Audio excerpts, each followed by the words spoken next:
I was walking in town and I saw our ladies slapping their scalps and scratching and so on. And I observed that other races don't do that. The whites don't do that. The Chinese don't do that. The Indians don't do that. So I asked the girls in my office, what is it? What is happening? And they said, oh, doctor, it's the weaves. They're itchy. I said, okay, educate me. What are these weaves? They said, well, there's 100% human hair, which is Indian, Brazilian, Peruvian, etc., which is quite expensive. And then there's the cheaper stuff, the synthetic fibers made by the Chinese and the Koreans. Now, I traveled to all these countries several times. Korea, China, India, Brazil. So when I was in India, that's when I discovered that if we are family and we lose a member of the family, all the ladies in the family go to the temple where they worship. And they have all their hair shaven off. That hair is a sacrifice to their gods. What hit me personally was I saw those homeless, very poor people, their hair was being shaved off. I saw people I thought were sickly, maybe they had TB or something, their hair was being shaven off. Then, I don't know, some people maybe had sores on their scalp because as they were being shaven off, they were bleeding. So I said to myself, what is this? How did we, black people, end up in this space where we buy this, we actually pay US dollars for this? Now, to make it worse, when the hair is cut off, it falls on the floor. Then you get people, putting little hips and so on. And then they were sorting it out. They were removing worms. They were removing lice. That day, I said to myself, no, there's something not right with us paying for this. When we grew up, there were no waves. So how did this start? Who started it? And who told the black lady that you're not beautiful?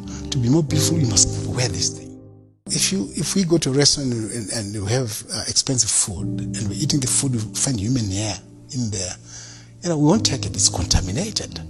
And if you and I go to Nyari's mother and said, oh, Mama Zara, we're here, we'd like to shave each other's hair. Can we do it in your kitchen? She'll say, oh, no. Because hair once shaved off is dirt. You throw it away. So gentlemen, do it outside and don't bring the hair into my house. But people will say, Solomon, that this hair gets washed. Yeah. There's a process, manufacturing process that's done. It gets cleaned, pegged nicely and so forth. Does your point still stand? Yes, it does. I was speaking to a trichologist, somebody specializing, he's got a doctorate in hair and so on. Hair does not die. It's alive. Okay. So somebody commits a crime here and they leave a piece of hair. Even 25 years later, we can catch them because of DNA in the hair. And the trichologists tell us that if hair is in touch with another tissue, there is exchange of genetic material. People don't know this. Which means people who are gluing the hair or whatever, stitching whatever, there's exchange of genetic material. They don't know what they're getting. It may not show in that individual, but in grandchildren, great-grandchildren. Trevor, there are three sources of this hair: live people, dead people, and of course these fibers. Just before burial, the hair is shaved off. Then they immediately get buried. They showed me a warehouse, huge warehouse, full of that hair, from here to over there. And he said to them, gentlemen, what are you doing with all this hair of people who've just been buried? And they said, oh, black people.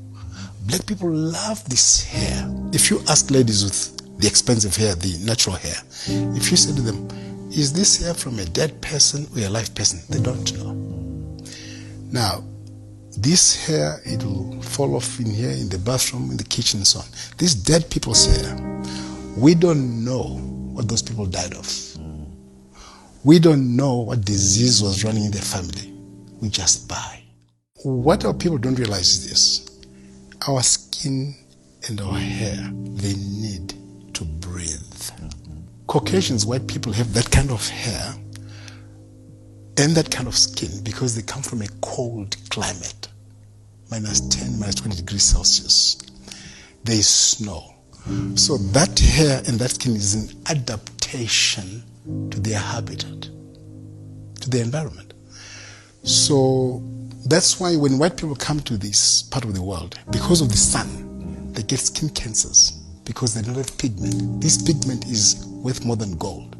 And that is why albinos also get skin cancers, because they have no pigment. That's why people who have applied Ambi also get damage, permanent damage to the skin. So we buy this weaves or wigs, whatever, and put them on top of our own hair.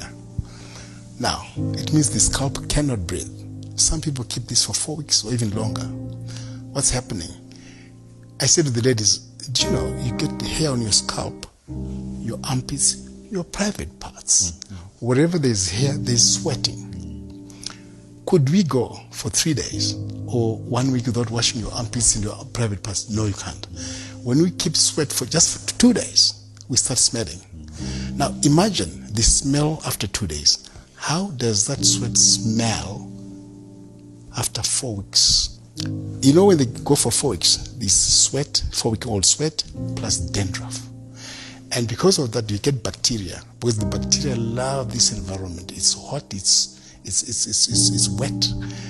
The bacteria get fat, feeding on the 4-week-old sweat, 4-week-old dandruff, and they multiply like crazy. I can tell you now, Trevor, all these ladies that we see, they have millions, billions, trillions, zillions of bacteria on their scalp.